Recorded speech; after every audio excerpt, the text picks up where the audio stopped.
Hi అండి అందరికీ. Welcome to our channel Mamata USA logs. అందరూ ఎలా ఉన్నారు? బాగున్నారా? నేనైతే చాలా బాగున్నానండి. మీరందరూ బాగుండాలని మనస్ఫూర్తిగా కోరుకుంటున్నా. అందరికీ మొదటిగా దీపావళి పండుగ శుభాకాంక్షలండి. హ్యాపీ దివాళీ.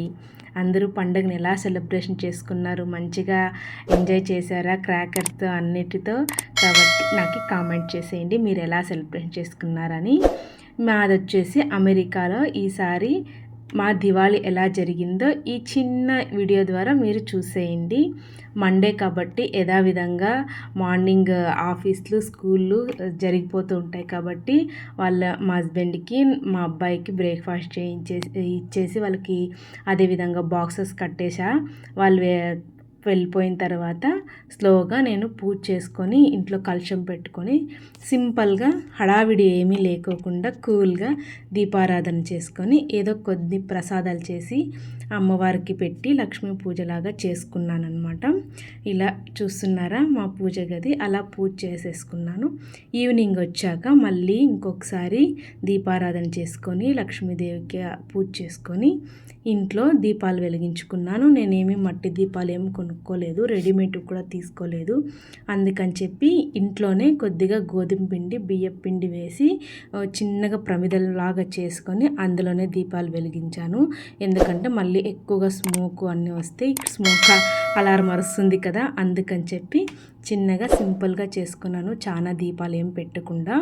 ఎందుకంటే మరి ఇక్కడ మాది అపార్ట్మెంట్ కాబట్టి ఎదురింటి వాళ్ళు అందరినీ పర్మిషన్ తీసుకోవాల్సి వస్తుంది. కాబట్టి చిన్నగా ఒక 6 దీపాలు చేసుకొని గడప దగ్గర ఇంట్లో అలా పెట్టి పూజ చేసుకున్నాను. ఎప్పుడు ఇదే విధంగానే చేసుకుంటాను పూజ.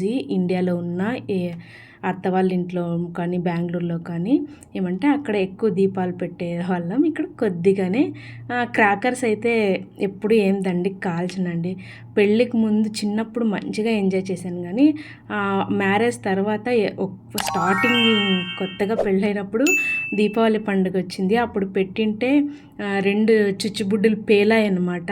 అదే లాస్ట్. మరి నేను క్రాకర్స్ జోలికే వెళ్ళలేదు. ఇంక మా అబ్బాయి కూడా ఎక్కువ ఇష్టపడడు ఆ సౌండ్స్ ఆ స్మోక్ అంతా. అందుకని ఎప్పుడే కానీ క్రాకర్స్ ఏం తెచ్చుకోము. మంచిగా ఇంట్లోనే వంటలు చేసుకొని దీపాలన్నీ పెట్టి పూజ చేసుకొని ఎంజాయ్ చేస్తాము. ఇదే మా దీపావళి పండుగ. ఎప్పుడు ఇండియాలో ఉన్నా ఇక్కడ అమెరికాలో ఉన్నా మాకు మంచిగా అనిపిస్తుంది. అందుకండి ఊరికనే స్మోకు ఆ పెద్ద పెద్ద సౌండ్లు అనిమల్స్ని అందరినీ డిస్టర్బ్ చేసే బదులు ఇట్లా సింపుల్గా చేసుకుంటే చాలా బాగుంటుంది అనేది నా అభిప్రాయం. కరెక్టా కాదా అని చెప్పి కమెంట్ చేసేయండి. ఓకే, పూజ అంతా చేసుకుని దీపాలన్నీ పెట్టేసిన తర్వాత నైట్కి జొన్న రొట్టె చేస్తున్నానండి. మార్నింగ్ పులిహోర కర్డ్ రైస్ పాయసము కర్రీ చేసింటి కదా, మళ్ళీ నైట్ రైస్ ఎందుకని చెప్పి కర్రీలోకి జొన్న రొట్టె చేసుకుంటున్నాను అనమాట. పూజ అంతా అయిపోయిన తర్వాత మీరందరూ బాగా పూజ చేసుకొని క్రాకర్స్ అంతా కాల్చారా? ఎలా చేశారు పండుగ అనేది నాకు కామెంట్ చేయండి. నా వీడియో మీకు నచ్చినట్లయితే please like share and subscribe చేసుకోండి. Okay, thank you. Bye bye.